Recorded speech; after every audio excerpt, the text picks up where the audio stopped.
Hello from MCOE, and thank you for taking time to learn about the most recent statewide updates regarding multilingual learners as of January 2025. In large part, these updates come from the Bilingual Coordinators Network, which is a statewide committee facilitated by the California Department of Education. Each county has an English learner specialist tasked with disseminating this information through their local multilingual learner collaborative meetings, which occur 4 times per year. We recognize not everyone is able to attend those meetings, so we wanted to ensure this information can be shared asynchronously and easily distributed. You may share these slides and/or video summary as you see fit. All of the resources referred to in this video summary are compiled into a single document, which was shared along with this video and is linked on the slides here. Our first update is in regards to our newcomer students.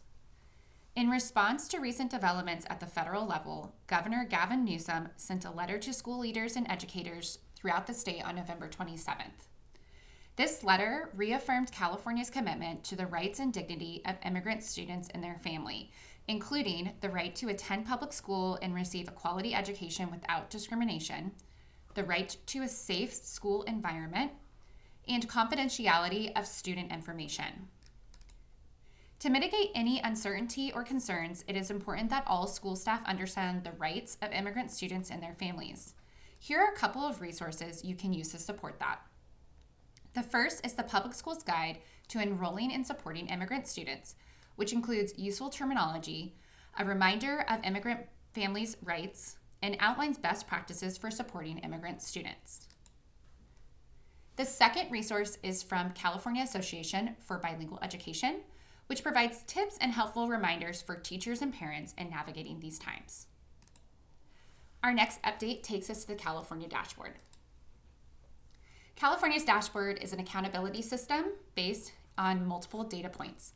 The 2024 dashboard was released in November with the addition of long-term English learners, or LTELs, as the 14th student group.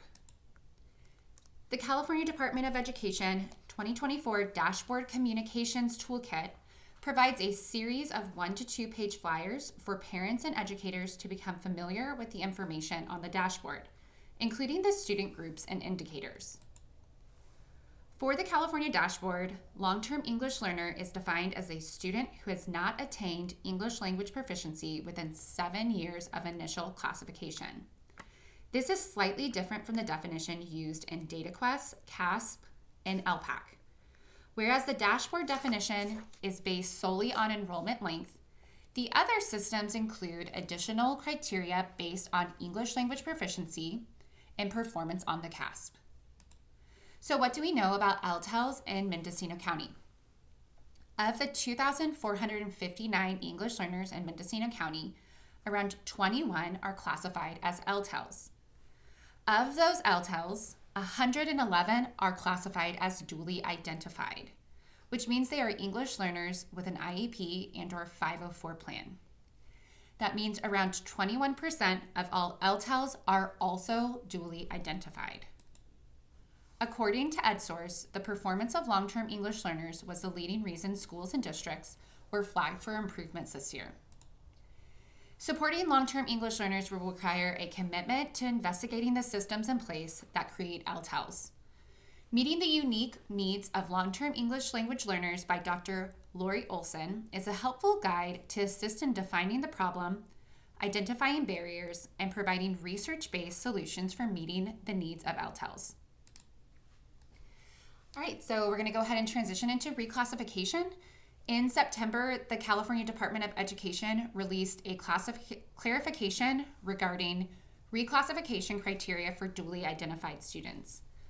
Although this was included in the October statewide update, it is worth revisiting for additional context. Prior to May 2023, the alternate LPAC was under development and IEP teams could make independent, data-informed decisions regarding reclassification criteria 1 pertaining to passing the LPAC. Since the official approval of the alternate LPAC, IEP teams may no longer make independent determinations for reclassification criteria 1.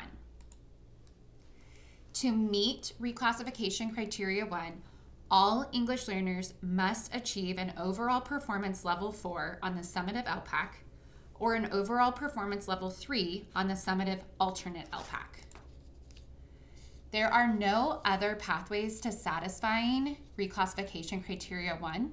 This clarification is reflective of federal reclassification requirements as outlined in Title III that states have to standardize entrance and exit procedures for all English learner students, which are consistently applied.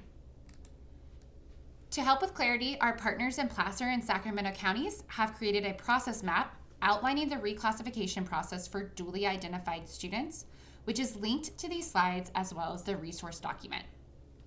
Please share this with your case carriers, English learner specialists, and administrators. In light of this policy, there is a renewed focus on ensuring students are receiving appropriate accessibility supports and domain exemptions on statewide assessments. Accessibility tools are available for the CASP and LPAC, although they vary slightly. There are 3 levels of accessibility supports. Universal tools are available to all students and automatically assigned. Designated supports are also available to all students when determined as appropriate by an educator, which is usually the classroom teacher, or a team of educators such as the IEP team. Designated supports should reflect an educational need and be regularly implemented in the classroom for that student. An example might be text-to-speech. Lastly, accommodations are provided to students only if documented in the student's IEP or 504 plan. As mentioned previously, there are differences in accessibility tools depending on the statewide assessment, which can be referred in the California Assessment Accessibility Resources Matrix. The CDE has released accessibility graphics for each statewide assessment that presents similar information in a more digestible format. For duly identified students taking the LPAC, the IEP team can determine that the student's disability precludes them from one or more domains on the summative LPAC. This should be a rare circumstance. The U.S. Department of Education sets the precedent that the vast majority of duly identified students will be assessed in all 4 domains with appropriate accommodations. Students must engage in at least one domain in the oral language composite area or at least one domain in the written language composite area. Domain exemption should be a rare occurrence. The LPAC domain exemption decision-making tool is designed to support IEP and 504 teams in determining if a domain exemption is appropriate.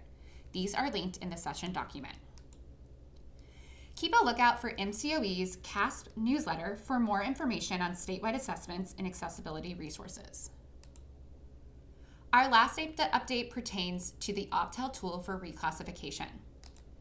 The Observation Protocol for Teachers of English Learners, or OPTEL, is a tool to support educators in monitoring and evaluating the academic language use of English learners.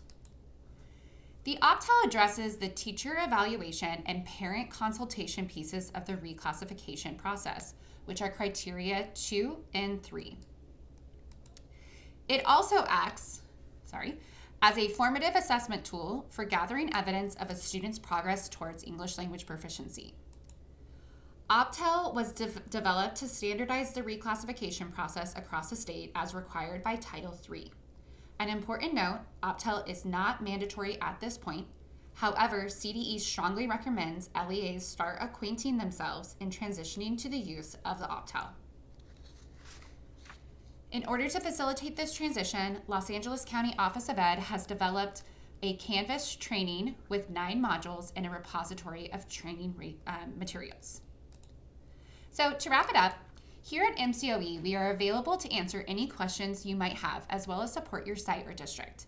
Some of the offerings we can provide include presenting at your staff meeting, assisting with LPAC data and analysis, as well as providing site-specific professional learning regarding ELD strategies, LPAC task types, or other topics relevant to your context. We also want to promote our upcoming Multilingual Learner Collaboratives, which we have both in a virtual and an in-person option. There's a link to the flyer where you can register, and our upcoming session 2 is all about the LPAC. MCOE is partnering with other Region 1 counties to provide an ongoing community practice centering on multilingual learner students. Come join other educators from across Northern California counties and receive tools and resources you can apply directly to your practice. Our February session is about dually identified students. If you would like to receive news and announcements regarding multilingual learners, please sign up for our email list. And lastly, please reach out if you have any questions or would like to inquire about site-specific support. Thank you for joining us for the January statewide updates.